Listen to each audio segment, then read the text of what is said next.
మంత్రి గారు ప్లీజ్.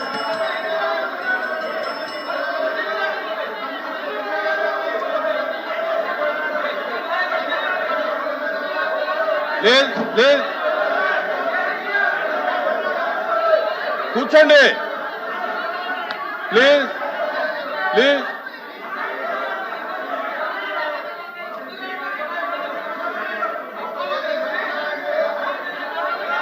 కూర్చోవాలి. కూర్చోవాలి. కూర్చోండి దయచేసి. మేడం కూర్చోండి. కూర్చోవాలి.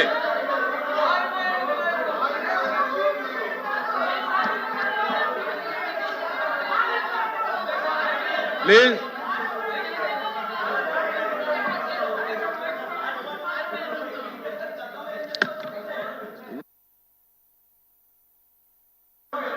ప్లీజ్ ప్లీజ్ కూర్చోవాలి. మంత్రి గారు కూర్చోండి. కూర్చోండి. మీరు కూడా కూర్చోండి. కూర్చోండి.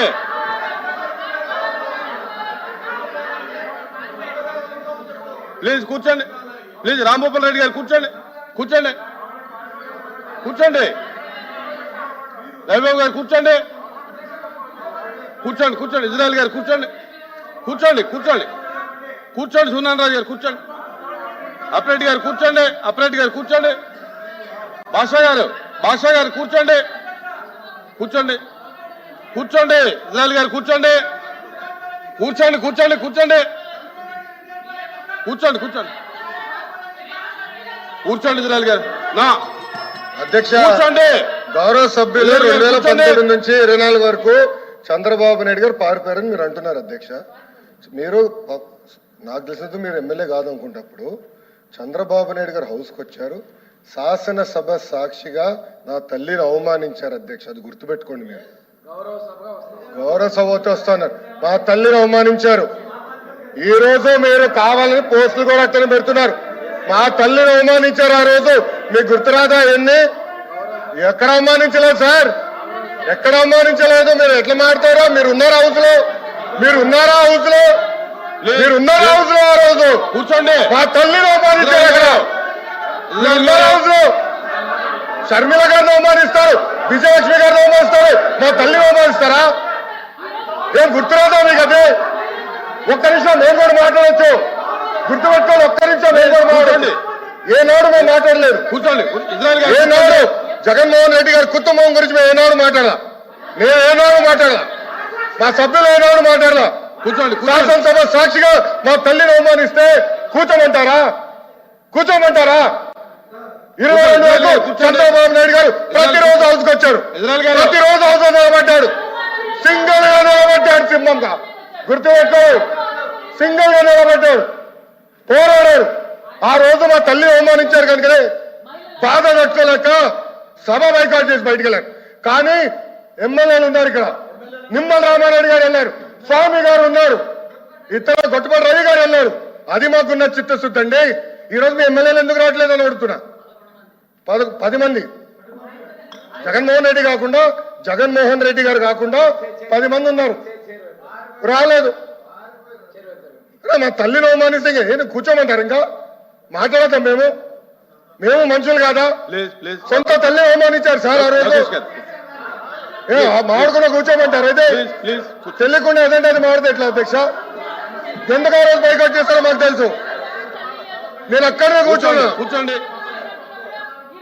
కూర్చోండి. Please please please. ఎల్ఓపి గారు, ఎల్ఓపి గారు, ఎల్ఓపి గారు. సార్ ఇప్పుడు సభ్యులు వచ్చి మాట్లాడారు. ఇప్పుడు సందర్భాన్ని వచ్చి తీసుకొచ్చారు. ఎవరు తల్లిని, ఎవరు చెల్లిని, ఎవరు కుటుంబ సభ్యుల్ని ఎవరు అవమానించినా సరే ఎవరు కూడా ఉపేక్షించేది లేదు, సహించేది లేదు. దాన్ని ఎవరు సమర్థించేది కూడా లేదు. దాన్ని ఎప్పుడు కూడా సమర్థించాం దాన్ని. అది అలాంటి సందర్భాలు వచ్చి మళ్ళీ మనం లేని సందర్భాలను ఇక్కడ తీసుకొచ్చి సభల్లో ఉండి ఏ సందర్భం మాట్లాడుకుని ఏం చేసిన రికార్డులో ఉండదు అధ్యక్ష. రికార్డులో లేని విషయాల్ని, అవసరం లేని విషయాల్ని ఇక్కడ తీసుకొచ్చి అనవసరంగా హోందాగా మనం ప్రవర్తించాలి అధ్యక్ష. ఒక తప్పు కానీ దాన్ని మీరు సమర్థించట్లేదు. ఎట్టి పరిస్థితుల్లో సమర్థించట్లేదు. ఎట్టి పరిస్థితుల్లో సమర్థించట్లేదు అన్నారు. ఎట్టి పరిస్థితుల్లో సమర్థించట్లేదు. శ్రీకాంత్ సమర్థించట్లేదు అంటారు సార్ అధ్యక్ష సమర్థించట్లేదు అంటారు. ఒక్క నిమిషం, ఇప్పుడు సమర్థించట్లేదు అంటారు. ఎవరైతే ఆ రోజు అవమానించారో టికెట్ ఇచ్చారు కదా అధ్యక్ష, మళ్ళీ సమర్థిస్తాం కాదా అది? ఎవరైతే మా తల్లిని అవమానించారో వాళ్ళకి మళ్ళీ టికెట్ ఇచ్చారు, వాళ్ళు ఓడిపోయారు, అది డిఫరెంట్ స్టోరీ. బట్ టికెట్ ఇచ్చినప్పుడు సమర్థిస్తాం కాదా అధ్యక్ష? అది ఎట్లా మారుతారు అధ్యక్ష? ఎల్ఓపి గారు దయచేసి ఆలోచించమని కోరుతున్నా. ఆ రోజు సమర్థించారు, టికెట్ ఇచ్చారు, ఓడిపోయారు ఆ వ్యక్తి, దానికనే ఏమంటారు అధ్యక్ష? సో దయచేసి ఆనాడు చంద్రబాబు నాయుడు గారు 2.5 సంవత్సరాలు నాకు గుర్తున్నంత వరకు అధ్యక్ష 2.5 years హౌస్కి వెళ్ళారు. దాని తర్వాత ఎప్పుడైతే మా తల్లిని అవమానించారో అప్పుడే బయటకు వచ్చి వీడియోలు ఉన్నాయి, ఎవరేం చేస్తారో తెలుసు, రాష్ట్ర ప్రజలు ఆనాడు చూశారు, అన్ని బయట ఉన్నాయి అధ్యక్ష. మళ్ళీ ఎందుకు సమర్థిస్తారో రాకపోతే అర్థం అవట్లేదు.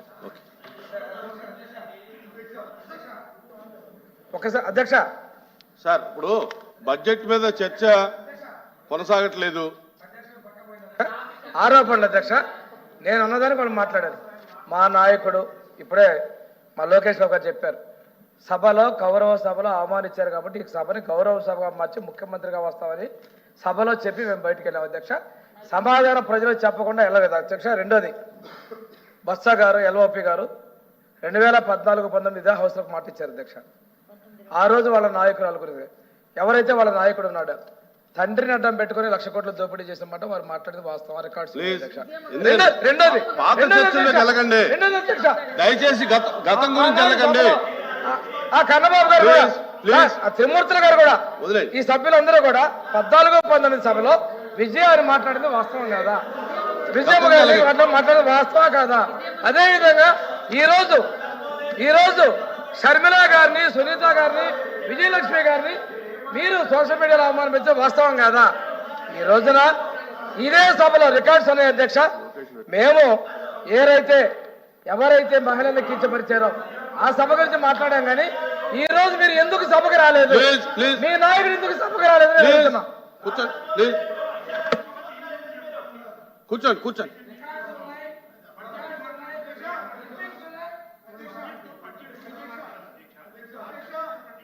కూర్చోండి,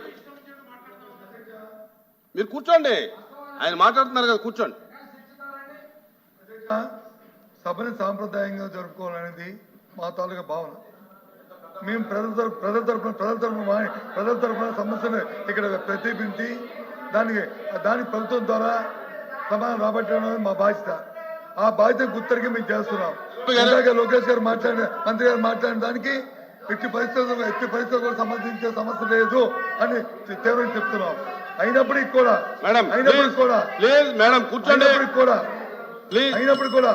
మళ్ళీ గౌరవ సభ్యులు వచ్చి మాట్లాడడం అనేది అది కరెక్ట్ కాదు. రికార్డు తీయండి, డిబేట్ పెట్టండి, మాకు అభ్యంతరం కాదు. అప్పుడు ఎవరి దగ్గర ఏ విషయాల్లో ఏమంత అంశాల్లో మాట్లాడుకుందాం. మీరు నోటీస్ ఇవ్వండి, మేము నోటీస్ ఇస్తాం, ఇవ్వండి, తప్పులేదు. కానీ లేని సమస్యని, అవసరం లేని సమస్యల్ని, మన గౌరవాన్ని మనం కాపాడుకుని మన గౌరవాలు తగ్గించుకునేటట్లు ఈ అవసరం మాత్రం ప్రవర్తించాలని కోరుతున్నాను. ఎల్ఓపి గారు కూర్చోండి, ఎల్ఓపి గారు కూర్చోండి, ఎల్ఓపి గారు కూర్చోండి. అమ్మా క్లోజ్ చేయండి, మీరు క్లోజ్ చేయండి. స్టార్ట్ చేసిన దగ్గర నుంచి కూడా డిస్టర్బ్ చేస్తూనే ఉన్నారు అధ్యక్ష. 5 నిమిషాలు ఇస్తే నేను క్లోజ్ చేస్తాను అధ్యక్ష. అధ్యక్ష, ఇప్పుడు మన రాష్ట్రంలో తీసుకుంటే రైతులు 53.53 లక్షల మంది ఉన్నారు అధ్యక్ష. దానికి కూటమి ప్రభుత్వం ఎన్నికల టైంలో మేనిఫెస్టోలో ఒక్కొక్కరికి 20,000 రూపాయలు పెట్టుబడి సాయం ఇస్తామన్నారు అధ్యక్ష.